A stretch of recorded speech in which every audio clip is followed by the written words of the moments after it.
Salut à tous. Nous sommes dimanche soir. Elles ont 6 jours et elles sont en train de faire les folles en hauteur.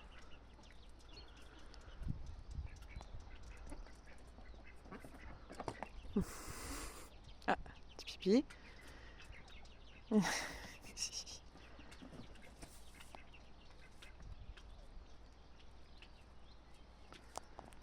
Petit Pouk qui est un petit peu moins fâché ce soir.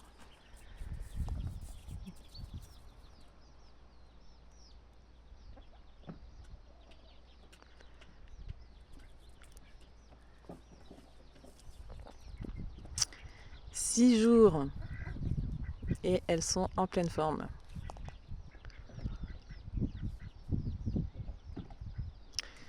Les deux terreurs aussi là.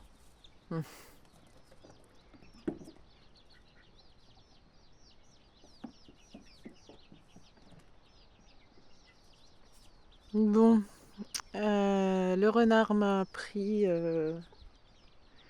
la poule Zoé, la petite poule Zoé et sa fille.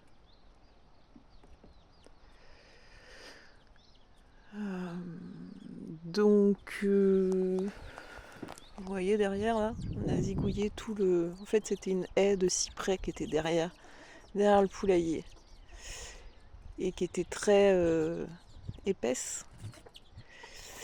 Et du coup, il se faufilait par en dessous le renard. Donc, on a zigouillé tout ça là depuis hier soir et toute la journée aujourd'hui. On a juste laissé le haut des cyprès et les troncs. Et je vais me servir des troncs pour fixer le grillage, parce qu'il n'y avait pas de grillage là en fait. Donc je vais mettre un grillage. Voilà. Miss Coin fait sa petite promenade.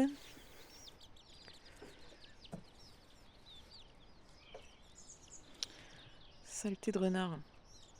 Et en même temps, certaines personnes ont des clôtures super hautes avec du barbelé sur le haut, clôture enterrée, etc. Et le renard arrive quand même à passer. Alors bon, ici c'est en plein milieu des champs, c'est pas entièrement clos. On va faire tomber le toboggan là, bébule. Donc forcément ça devait arriver et voilà. Le renard m'a pris donc la poule, une des mamans qui gardait ses petits dans la nuit de lundi à mardi, et la fille de Zoé, je pense, avant que je rentre du boulot samedi matin. Et Zoé était là samedi matin, mais entre 9h30 et 14h30. Quand je me suis levée après 14h30, elle était plus là. Et impossible de la retrouver. Donc même en plein jour, il vient. En tout cas, il venait. Si il voulait passer discrètement sous la haie, c'est terminé cette histoire.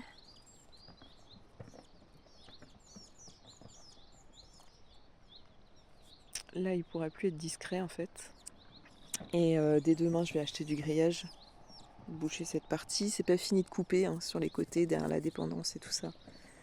C'est pas clôturé par là. Donc, je vais gérer ça.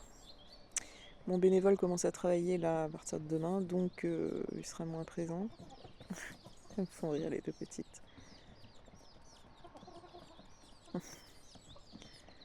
Victorine est super gentille, mignonne comme tout depuis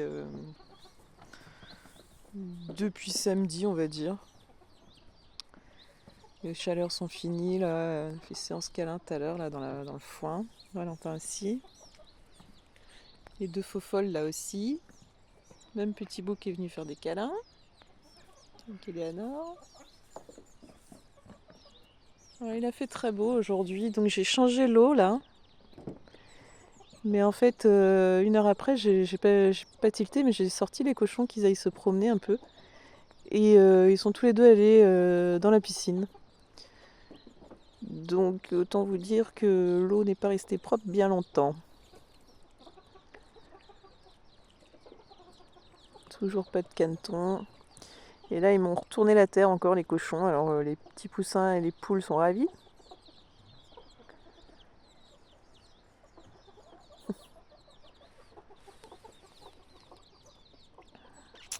Donc il reste plus que 3 poules. La maman là, la poule vanille. Et où elle est la troisième? Ah, elle est là. Et Victoria. Et 2 coqs. Et puis après les poussins quoi. Donc poussins pour l'instant sexe indéterminé. Sachant que parmi les 4 là qui sont là, il y en a un, je sais pas pourquoi, il développe plein de plumes rousses. Sachant que j'ai aucune maman rousse et aucun papa roux. Il en a plein le poitrail et sur le dos aussi. Je sais pas d'où il sort ça. Parmi les poussins, j'ai vu qu'il y en avait un, je sais pas où il est. Il commence à avoir les plumes frisées. Oh là, ça casse la figure ici. Il commence à avoir les plumes frisées, ça va être sympa.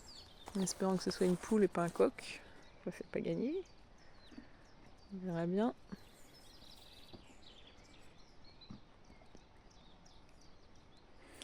Les 2 grandes jouent avec les 2 petites, mais le problème c'est que les 2 grandes, elles jouent à donner des coups de tête, quoi. Donc c'est pas... Et les 2 petites, bah, elles volent un peu quand même. Surtout que ces demoiselles ont des petites cornes pointues qui commencent à sortir là, qui sont sorties même. Mais elles sont adorables, franchement, elles sont super sympas. Elles sont même un peu trop pot de colle, elles viennent mâchouiller les vêtements, les cheveux, tout ce qui traîne, les doigts.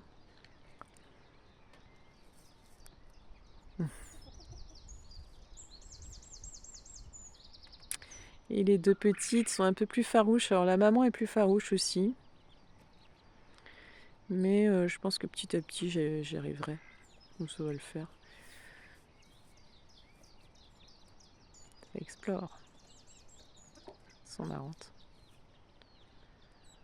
Beaucoup moins plaintives les petites Amélis. Et ici les poussins, vous voyez, prennent un peu leur aise. Hein.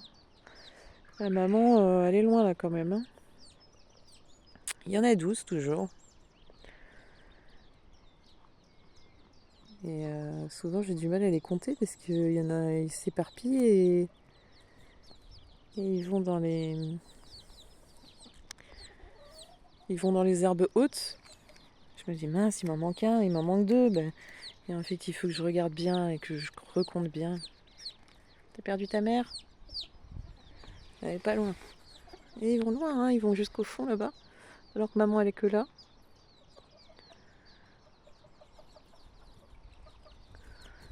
Ils grandissent. Hein. Et donc ouais, celui-là qui a des plumes rousses là sur le poitrail. C'est celui qui a pas de plumes sur ses pattes. Donc il n'est pas nègre soie. C'est la tchoum.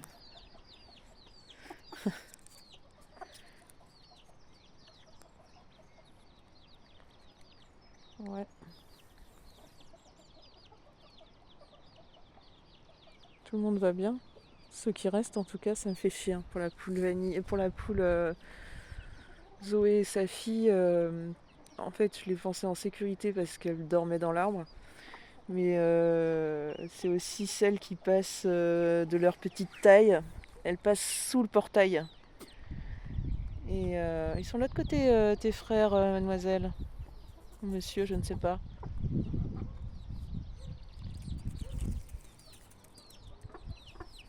Et ils sont passés dans le parc. Oui.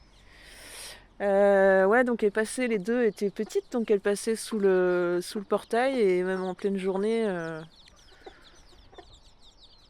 Et ben dès qu'elles passent le portail, en fait, voilà, compliqué quoi, à gérer ça.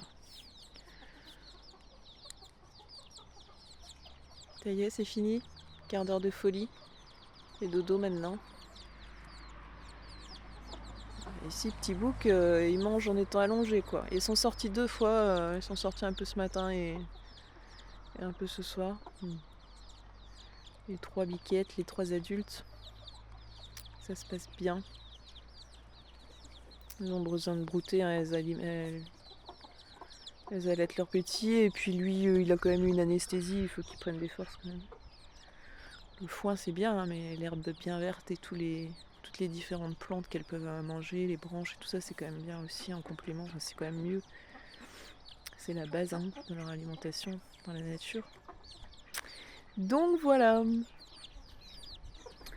Donc demain, achat de grillage. Et puis, du coup, on me voit de la route, parce que la haie masquait vachement, donc maintenant on voit la route et on me voit de la route. Et du coup, je vais accrocher au grillage ouais, tout du long. Hein. Par contre, j'ai zoomé, là, c'est pas top. Et j'accrocherai un claustra, quelque chose pour masquer un peu de la route, quoi. Un peu plus de discrétion, quand même. Bon, après, je sais que les gens aiment bien regarder. J'ai vu, on voyait pas mal de voitures qui ralentissent pour regarder là, partout. Et il me reste à élaguer ces 3 chênes qui sont immenses. J'ai demandé un devis là, à des élagueurs. Il y a 3 chênes là. Celui-là est un peu moins touffu, on va dire. Mais là, ils sont immenses, ils cachent beaucoup de soleil. Et si je les laisse comme ça, ils vont finir. Le fil passe de l'autre côté. Enfin là, ouais. Fil électrique là. Et voilà, ça va faire plein de lumière. Même le poulailler, là, cette partie-là qui avait tendance à être à l'ombre, aura le soleil le matin. Parce que le matin, j'ai le soleil là, donc voilà.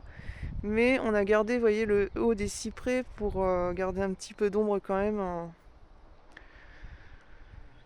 Pas tout raser non plus, c'est pas le but. Hein. Et après, là, il y a des poteaux et il y a du barbelé là un petit peu.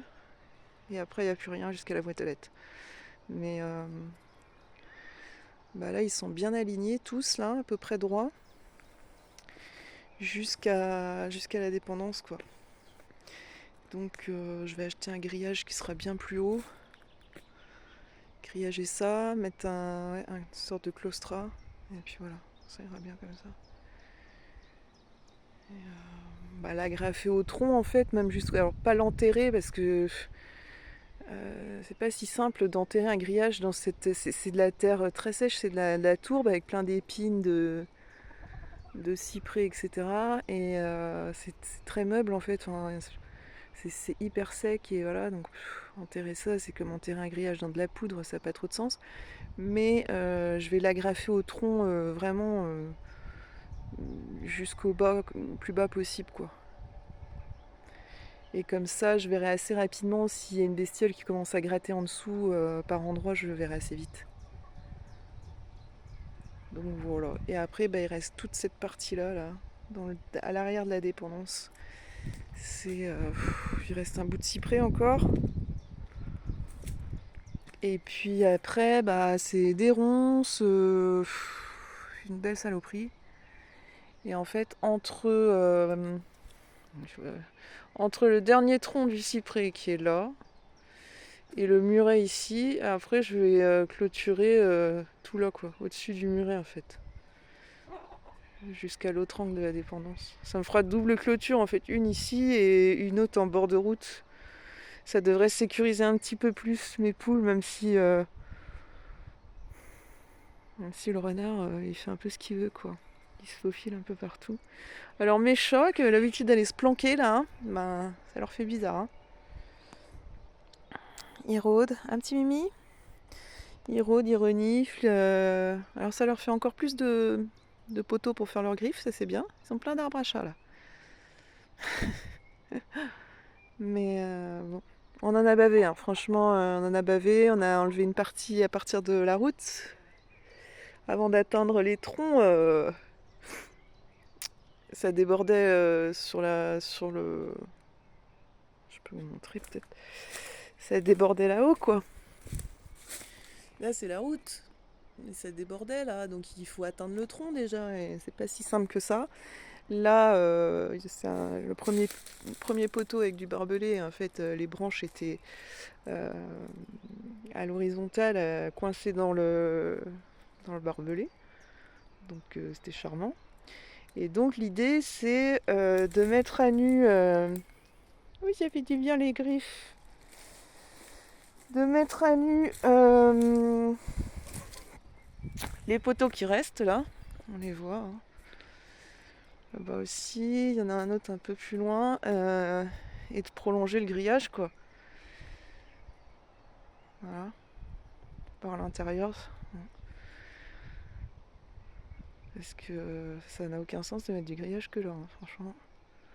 Donc en fait, raccrocher ce poteau là, il est un peu branlant, un peu pourri.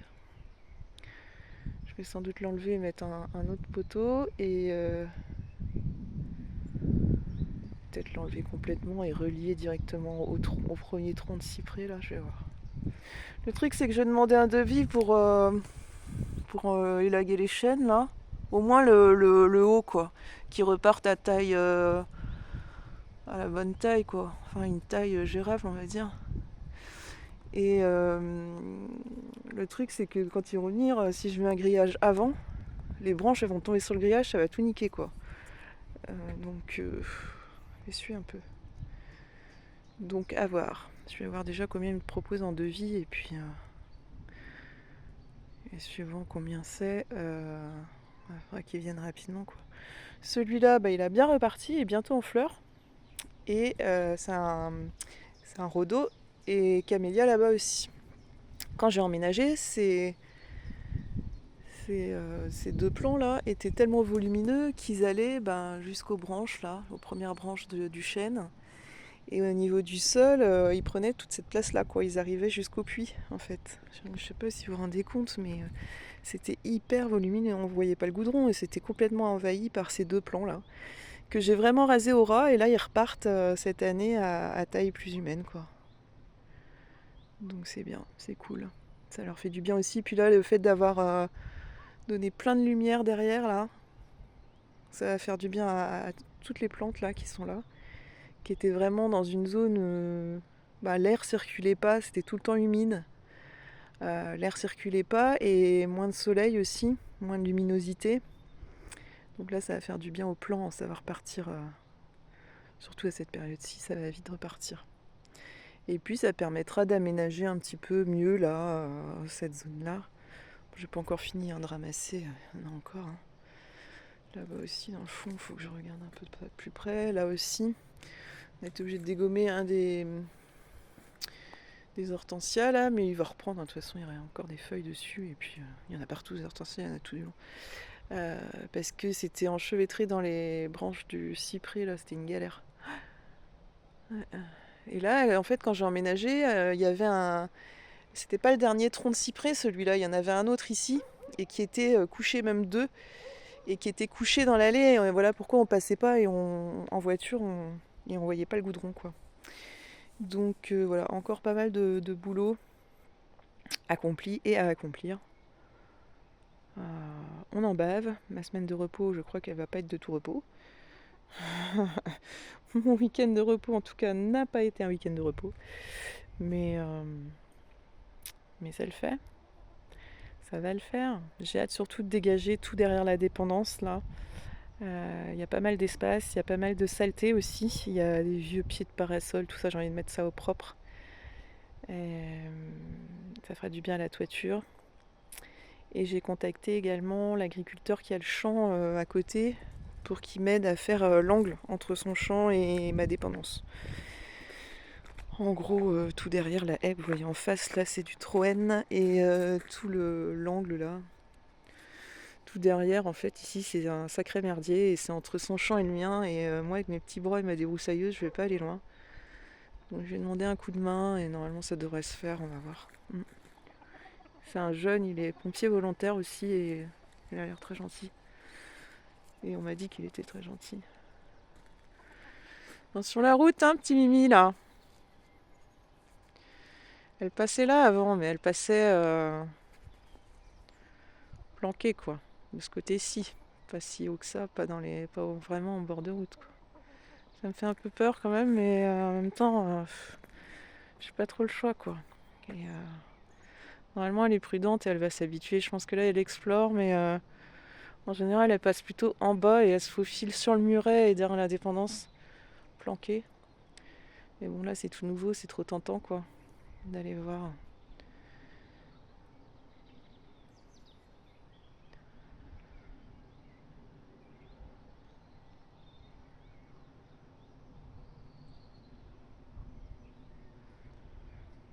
Ouais. Là, ça sent les arbres fraîchement coupés, l'essence de la tronçonneuse, tout ça. Je pense pas que le renard, vu tout le bordel qu'on a fait en plus, je pense pas que le renard viendra là. Ou alors par curiosité, comme les chats, je sais pas. On verra bien. Donc voilà les nouvelles. Je suis bien déçue pour mes petites poules Zoé et sa fille qui. La Zoé, je l'ai pas trouvée, hein. Aucune trace. J'ai cherché partout, j'ai même cherché dans le champ, je suis allée dans le champ de l'autre côté. J'ai trouvé les restes de plumes de sa fille, mais elle, je ne l'ai pas trouvée. Donc mon bénévole est venu fermer le poulailler vendredi soir quand je suis partie au boulot et il me dit que les deux petites étaient là. Et moi, quand je suis rentrée samedi matin, il n'y avait plus que Zoé. L'autre était introuvable. Et j'ai pas vu les plumes, elles étaient vraiment sur le bord de la route et je suis pas allée jusqu'au bord de la route. Parce que cette petite poule, souvent elle disparaissait pendant une journée, elle revenait. Donc je me suis pas trop inquiétée. Mais par contre, quand je me suis levée et que je suis allée voir, j'ai vu. Et surtout, j'ai cherché Zoé aussi. Je me dis, mais elles sont où les deux là? Et donc Zoé, ben, j'ai aucune trace. Alors il y a encore un espoir qu'elle soit en train de couver quelque part et que j'ai pas vu où, mais j'en doute fortement. Parce que j'ai vraiment été dans le champ, chercher tout dans le talus, derrière le cabanon, partout dans l'angle et tout ça là. Je l'ai appelé, etc. Et non, aucune nouvelle, aucune trace. Donc voilà. Ça va, petit Mimi? Petite puce. Ah, vous voyez les couilles en argent de mon bouc? Les bijoux de famille dorés, enfin argentés. Bon, c'est un peu parti maintenant. Il est plus calme et plus fatigué aussi. Voilà pour les nouvelles. C'est calme là. C'est bien.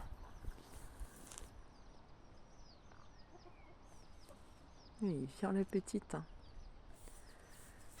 Ouais, il t'a viré. Oh, il est chiant. Quel boulet. C'est le petit boulet? Allez, à bientôt tout le monde.